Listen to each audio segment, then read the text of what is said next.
بسم اللہ الرحمن الرحیم۔ السلام علیکم خواتین و حضرات، آج کی ویڈیو میں ہم تذکرہ کریں گے 4 زندہ نبیوں کا کہ وہ کون سے 4 نبی ہیں جن کو موت نہیں آئی۔ آیا وہ زمین پر موجود ہیں یا آسمان پر زندہ اٹھا لیے گئے، اور انہیں کن قوموں کی طرف مابعوث کیا گیا۔ خواتین و حضرات، انبیاء کرام کی زندگیوں کا احوال بھی آپ کو بتایا جائے گا، لہٰذا اس ویڈیو کو سکپ مت کیجیے گا، آخر تک ساتھ رہیے گا۔ کروڑہ سال پہلے اللہ پاک نے اس کائنات کو تخلیق فرمایا اور پھر حضرت آدم علیہ السلام کے ذریعے اس میں انسانی زندگی کی بنیاد رکھی۔ اس طرح اللہ پاک نے اس روئے زمین پر بے شمار قوموں کو آباد کیا اور ان قوموں کی طرف اپنے بے شمار انبیاء کرام مابعوث فرمائے۔ ہر ایک قوم کی طرف انبیاء کرام ان کی ہدایت کے لیے تشریف لاتے رہے، یہاں تک کہ زمین پر کم و بیش 1,24,000 انبیاء کرام جلوہ افروز ہوئے۔ پھر اللہ تعالیٰ نے اپنے پیارے حبیب حضرت محمد مصطفیٰ صلی اللہ علیہ وآلہ وسلم پر نبوت کا دروازہ بند کر دیا۔ اب قیامت تک کوئی بھی نبی اس دنیا میں تشریف نہیں لائے گا، اس لیے آپ صلی اللہ علیہ وآلہ وسلم خاتم النبیین کہلائے۔ اس طرح بے شمار انبیاء کرام اپنے اپنے وقت میں اپنی اپنی قوموں کی طرف آئے اور دنیا سے واپس چلے گئے، لیکن 4 انبیاء کرام ایسے ہیں جو آج بھی زندہ ہیں اور لوگوں کی مدد کر رہے ہیں اور ان کو راہ ہدایت کی طرف بلاتے ہیں۔ یہ 4 انبیاء کرام کون کون سے ہیں اور اللہ تعالیٰ نے انہیں کس وجہ سے زندہ رکھا ہے اور ان کے زندہ رہنے کی کون سی وجوہات ہیں؟ خواتین و حضرات، حدیث اور مختلف روایات کی روشنی میں 4 ایسے انبیاء کرام کا ذکر ملتا ہے جن کو آج بھی اللہ تعالیٰ نے زندہ رکھا ہوا ہے، اور یہ نبی کب تک زندہ رہیں گے؟ پہلے نبی جن کے زندہ ہونے کا ذکر قرآن سے بھی ملتا ہے وہ حضرت عیسیٰ علیہ السلام ہیں۔ سیدنا عیسیٰ ابن مریم علیہ السلام اللہ رب العزت کے وہ جلیل القدر نبی اور رسول ہیں جو حضور نبی اکرم صلی اللہ علیہ وآلہ وسلم کی بعثت مبارکہ سے 650 سال قبل قوم بنی اسرائیل کی طرف مابعوث کیے گئے۔ جب یہودیوں نے انہیں صلیب پر لٹکانے اور قتل کرنے کا درپردہ منصوبہ بنایا تو اللہ تعالیٰ نے ان کے منصوبے اور سازش کو اس طرح ناکام بنا دیا کہ اپنی قدرت کاملہ سے انہیں زندہ آسمان پر اٹھا لیا۔ اللہ تعالیٰ نے حضرت عیسیٰ علیہ السلام کے سخت دشمن اور آپ کے منصوبہ قتل میں شامل ایک یہودی کی صورت کو بدل کر حضرت عیسیٰ علیہ السلام کی صورت جیسا کر دیا۔ آپ کے دشمن یہودیوں نے آپ علیہ السلام کے شبہ میں اسے پکڑا اور سولی پر چڑھا دیا۔ اس طرح حضرت عیسیٰ علیہ السلام نہ صرف یہ کہ مصلوب ہونے سے بچ گئے بلکہ بطور معجزہ زندہ آسمان پر اٹھا لیے گئے۔ احادیث میں موجود حضور نبی اکرم صلی اللہ علیہ وآلہ وسلم کی پیشین گوئیوں کے مطابق قرب قیامت حضرت عیسیٰ علیہ السلام دوبارہ اس حال میں زندہ زمین پر تشریف لائیں گے کہ آپ نے اپنے دونوں ہاتھ 2 فرشتوں کے بازوؤں پر رکھے ہوں گے۔ نماز فجر کے وقت دمشق کی مشرقی جانب جامع مسجد میں آپ کا نزول ہوگا۔ دجال کا قتل آپ کے ہاتھوں ہوگا، آپ کی شادی اور اولاد کے تحت آپ کا طبعی وصال ہوگا، اور تاجدار کائنات حضور نبی اکرم صلی اللہ علیہ وآلہ وسلم کے پہلو میں گنبد خضرا کے اندر آپ کو دفن کیا جائے گا۔ امت مسلمہ کا اجماعی اور متفق عقیدہ قرآن اور حدیث کے مطابق یہ ہے کہ حضرت عیسیٰ علیہ السلام کی طبعی وفات نہیں ہوئی اور وہ آسمان سے زندہ زمین پر اتریں گے۔ سورہ آل عمران میں اللہ پاک فرماتا ہے کہ پھر جب عیسیٰ علیہ السلام نے ان کا کفر محسوس کیا تو اس نے کہا، اللہ کی طرف کون میرے مددگار ہیں؟ تو اس کے مخلص ساتھیوں نے عرض کیا، ہم اللہ کے دین کے مددگار ہیں، ہم اللہ پر ایمان لائے ہیں اور آپ گواہ رہنا کہ ہم یقیناً مسلمان، اے ہمارے رب، ہم اس کتاب پر ایمان لائے جو تو نے نازل فرمائی اور ہم نے اس رسول کی اتباع کی، سو ہمیں حق کی گواہی دینے والوں کے ساتھ لکھ لے۔ پھر یہودی یعنی کافروں نے عیسیٰ علیہ السلام کی قتل کی خفیہ سازش کی اور اللہ نے عیسیٰ علیہ السلام کو بچانے کے لیے مخفی تدبیر فرمائی، اور اللہ سب سے بہتر مخفی تدبیر فرمانے والا ہے۔ اس آیت کی تفسیر میں امام فخر الدین رازی رحمۃ اللہ علیہ بیان کرتے ہیں بس یہود کا حضرت عیسیٰ علیہ السلام سے مکر یہ تھا کہ انہوں نے ان کو دھوکے سے قتل کرنے کا ارادہ کیا، اور اللہ تعالیٰ نے ان کے مکر کی جو تدبیر فرمائی اس کی کئی صورتیں ہیں۔ ایک یہ کہ اللہ نے حضرت عیسیٰ علیہ السلام کو آسمان پر اٹھا لیا، اور یہ اس طرح ہوا کہ یہود کے ایک بادشاہ نے حضرت عیسیٰ علیہ السلام کے قتل کا ارادہ کیا۔ حضرت جبرائیل علیہ السلام حضرت عیسیٰ علیہ السلام سے ایک لمحہ بھی جدا نہیں ہوتے تھے۔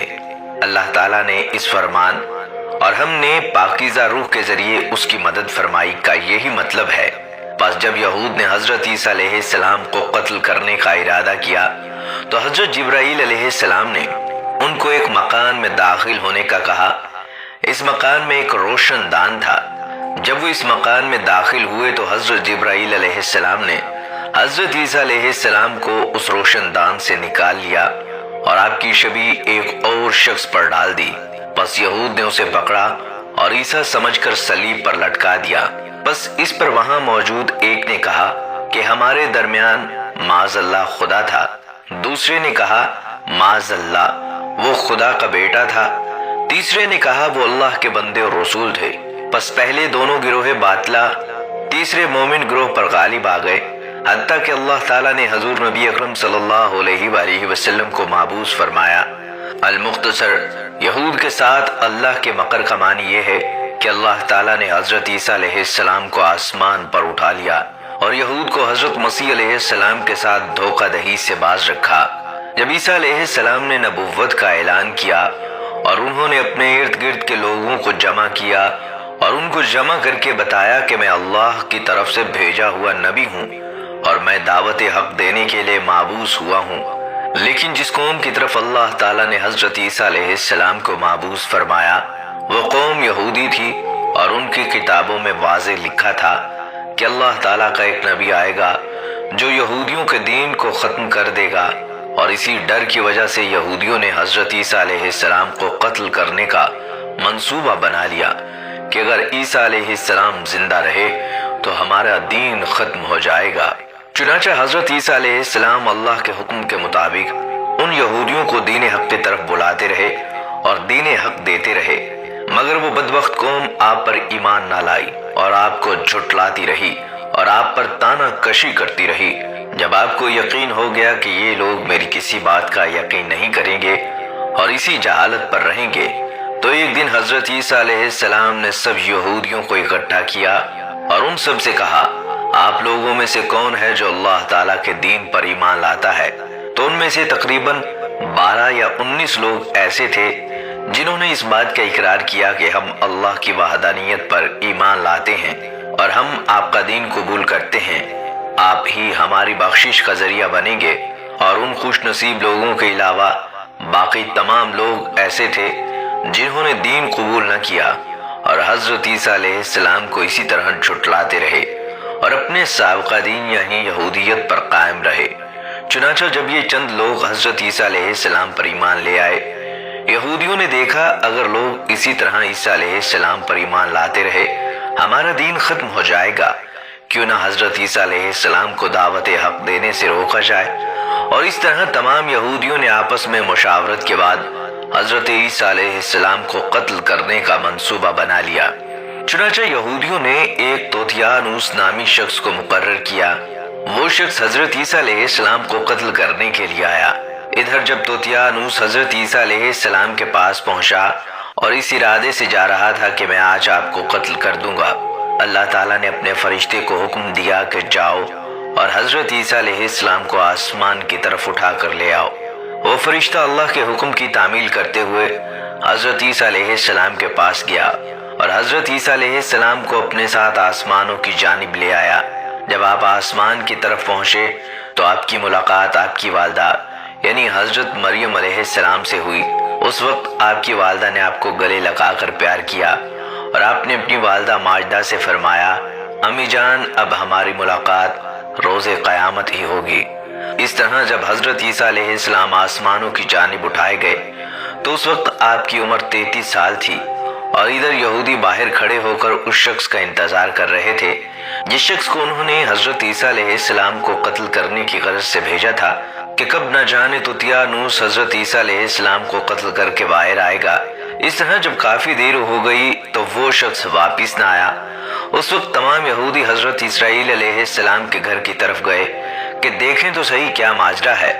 انہوں نے ایک شخص کو پایا جس کا چہرہ حضرت عیسیٰ علیہ السلام جیسا تھا، تو انہوں نے اسے قتل کر دیا، اور قتل کرنے کے بعد انہوں نے دیکھا کہ چہرہ تو حضرت عیسیٰ علیہ السلام جیسا تھا، لیکن یہ ہمارا بھیجا ہوا شخص تھا جس کو ہم نے حضرت عیسیٰ علیہ السلام کے قتل کے لیے بھیجا تھا۔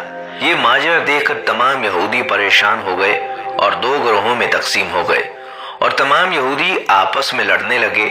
اس لڑائی میں بہت سے یہودیوں کا قتل عام ہوا، جس طرح اللہ تعالیٰ نے سورہ نساء میں فرمایا ہے، اور ان کے اس کہنے کی وجہ سے ہم نے اللہ کے رسول عیسیٰ علیہ السلام کو قتل کر دیا، حالانکہ انہوں نے ان کو قتل نہیں کیا اور نہ ہی انہیں سولی پر چڑھایا، مگر ان کے لیے کسی کو حضرت عیسیٰ علیہ السلام کا ہم شکل بنا دیا، اور بے شک جو لوگ ان کے بارے میں اختلاف کر رہے ہیں وہ شک میں ہیں، اور ان کے پاس کچھ بھی علم نہیں، مگر یہ لوگ گمان کی پیروی کرتے ہیں، بلکہ حضرت عیسیٰ علیہ السلام کو اللہ نے آسمان کی جانب اٹھا لیا، یقیناً وہ قتل نہیں ہوئے۔ اللہ نے حضرت عیسیٰ علیہ السلام کو اپنی حکمت کے ذریعے آسمان کی جانب اٹھا لیا، اور اللہ بے شک غالب حکمت والا ہے۔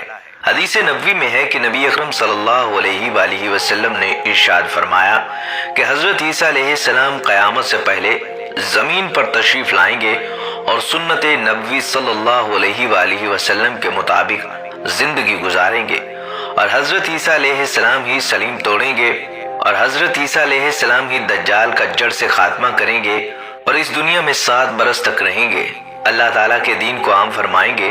آپ کو مدینہ کی سرزمین میں گنبد خضرا میں دفن کیا جائے گا، اور جو لوگ عقیدہ رکھتے ہیں کہ حضرت عیسیٰ علیہ السلام معاذ اللہ قتل ہو گئے یا سولی پر لٹکائے گئے تو وہ دائرہ اسلام سے خارج ہیں اور کفر کر رہے ہیں۔ آپ علیہ السلام کو مسیح اس لیے کہا جاتا ہے کہ آپ علیہ السلام زمین میں چلنے یعنی سیاحت کرنے والے تھے۔ مسیح کہلانے کی ایک اور وجہ یہ بھی ہے کہ وہ مسیح یعنی ہاتھ پھیر کر کسی چیز کا برا اثر دور کر دیا کرتے تھے۔ عبرانی میں آپ علیہ السلام کا نام یشوع یا یسوع تھا۔ حضرت عیسیٰ علیہ السلام کے بارے میں قرآن مجید میں تاریخی شواہد ملتے ہیں جن میں ان کی زندگی کا تذکرہ ہی نہیں بلکہ بنیادی مباحث بھی بیان فرمائے گئے ہیں۔ حضرت مریم ایک پاک دامنہ نیک اور کنواری خاتون تھی جن کو ان کی والدہ نے اللہ کی نظر کر دیا تھا۔ وہ عبادت گاہ کے ایک حجرے میں دن رات عبادت میں مشغول رہا کرتی اور رات اپنی خالہ کے ہاں بسر کیا کرتی تھی۔ ایک دن ایک اجنبی شخص کو اپنے قریب پا کر بے حد خوف زدہ ہو گئی اور اس سے اللہ کی پناہ مانگی۔ نوجوان نے بتایا کہ ڈرنے کی ضرورت نہیں، میں اللہ کی طرف سے بھیجا گیا فرشتہ ہوں اور آپ کو ایک پاکیزہ مبارک اور مسعود بیٹے کی ولادت کی خوشخبری دینے آیا ہوں۔ آپ کا بیٹا دنیا والوں کے لیے ایک بہت بڑی رحمت کا سبب بنے گا۔ بیٹے کی ولادت کی خبر سن کر وہ اور زیادہ گھبرا گئیں۔ بیت المقدس سے تقریباً 8 میل باہر ایک ویرانے مقام پر حضرت عیسیٰ علیہ السلام کی ولادت ہوئی۔ اللہ نے اس ویرانے کو زرخیزی میں تبدیل کر دیا، وہاں اپنی نعمتوں کی بارش کر دی، وہاں پانی کی نہریں جاری کر دیں اور خشک درختوں پر ان کے استعمال کے لیے طرح طرح کے پھل لگا دیے۔ بی بی مریم یہ جاننے کے باوجود کہ بچے کی پیدائش معجزہ ہے، بشری حیثیت سے سخت پریشان تھی کہ لوگوں کے سامنے بچے کو لے کر کیسے جاؤں گی اور ان کے استفسار پر کیا جواب دے کر ان کو مطمئن کروں گی۔ فرشتے نے ان کو سکھایا کہ آپ کلام نہ کریں، چپ کا روزہ رکھیں اور پوچھنے والوں کو اشارہ سے کہیں کہ نومولود بچے سے پوچھ لو کہ تمہارا باپ کون ہے۔ ایسا کرنے پر لوگ اور سیخ پا ہو گئے کہ بھلا نومولود گہوارہ سے کلام کیسے کر سکتا ہے۔ بی بی مریم کے خاندانی وقار کا حوالہ دے کر جب ان کو لان تان کی گئی تو اللہ کے حکم سے ماں کی گود سے بچہ نے اعلان کیا، میں اللہ کا بندہ ہوں۔ ان کے دل کفر سے سیاہ ہو چکے تھے، اس لیے انہوں نے پھر بھی یقین نہ کیا اور الزام تراشیوں کا سلسلہ جاری رکھا۔ مسیح علیہ السلام نے ایک طرف اپنی ماں کی پاک دامنی ثابت کر دی اور دوسری طرف یہ اعلان حق بھی کر دیا کہ جس نبی کی آمد کا بنی اسرائیل کی الہامی کتب میں ذکر چلا آ رہا ہے وہ میں ہی ہوں۔ یہودیوں نے بجائے حضرت مسیح کی سچائی اور نبوت پر اعلان لانے کے دونوں ماں بیٹے کے خلاف اپنی مخالفانہ سرگرمیاں تیز کر دی۔ گو کہ گہوارے میں ہی کلام کرنے کا معجزہ ظاہر کرتا ہے کہ ابتدا میں ہی وہ غیر معمولی حیثیت کے مالک تھے۔ اس لیے ان کے پیغام حق کو بلا چوں چرا قبول کر لینا چاہیے تھا، مگر وہ نہ مانے اور انکار کیا۔ خواتین و حضرات، اب بات کرتے ہیں دوسرے نبی جنہیں اللہ تعالیٰ نے زندگی عطا کی ہے، وہ حضرت خضر علیہ السلام ہیں۔ خضر علیہ السلام ظاہری طور پر اس دنیا میں تب تشریف لائیں گے جب دجال اس دنیا میں ظاہر ہوگا، اور دجال اپنا فتنہ اس دنیا میں پھیلا رہا ہوگا اور دنیا کے لوگوں کو اللہ کے دین سے دور کر رہا ہوگا۔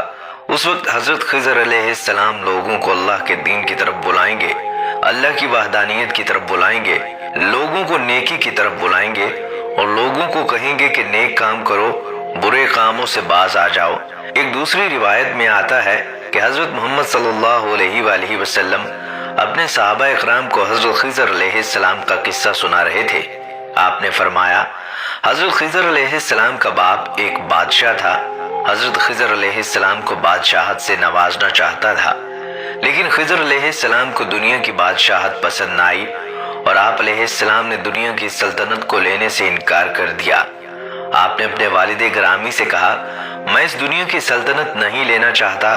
تو اس طرح سے آپ اپنے والد سے ناراض ہو کر جنگلوں کی طرف چلے گئے اور جہاں پر انہیں کوئی بھی نہ ڈھونڈ سکا وہ وہاں عبادت الہی میں مصروف ہو گئے، اور اسی دوران آپ کا گزر ایک آب حیات کے چشمے کے قریب سے ہوا اور چشمے سے پانی پی کر آپ تا حیات زندہ رہنے میں کامیاب ہو گئے، اور آپ کا تا حیات زندہ رہنے کا ذکر کافی روایات میں ملتا ہے۔ حضرت انس رضی اللہ تعالیٰ عنہ نے ایک روایت نقل کی ہے کہ جب اللہ تعالیٰ کے پیارے نبی حضرت محمد صلی اللہ علیہ وآلہ وسلم کا ظاہری انتقال ہوا تو ایک بزرگ سارے مجمع سے ہوتا ہوا حضور محمد صلی اللہ علیہ وآلہ وسلم کے جسم اطہر کے پاس آ کر رک گیا، اور اس شخص نے کچھ پڑھا اور پھر واپس چل دیا۔ اس کے جانے کے بعد وہاں پر موجود صحابہ اکرام نے پوچھا یہ شخص کون تھا؟ اس مجمع میں سے کوئی بھی اس کو نہ جانتا تھا۔ تو اس وقت حضرت علی علیہ السلام بولے کہ میں اس شخص کو جانتا ہوں کہ حضرت خضر علیہ السلام ہیں۔ حضرت خضر علیہ السلام اللہ تعالیٰ کے حکم سے مصیبت زدہ لوگوں کی رہنمائی کرتے ہیں، اور حضرت خضر علیہ السلام لوگوں کی اصلاح کر کے ان کو اللہ کے حکم کے مطابق زندگی بسر کرنے کا حکم دیتے ہیں، اور آپ بہت ہی نیک اور خدا ترس انسان ہیں۔ اور بعض روایات کے اندر یہ بھی آتا ہے کہ حضرت خضر علیہ السلام کا ذکر حضرت ذوالقرنین کے ساتھ میں ہوتا ہے۔ ابن عباس سے مروی ہے کہ حضرت خضر علیہ السلام حضرت آدم علیہ السلام کے صلبی بیٹے تھے۔ ان کی عمر کو دراز کر دیا گیا یہاں تک کہ وہ دجال کی تکذیب کریں گے۔ حضرت خضر علیہ السلام کی کنیت ابو العباس اور نام بلیہ اور ان کے والد کا نام ملکان ہے۔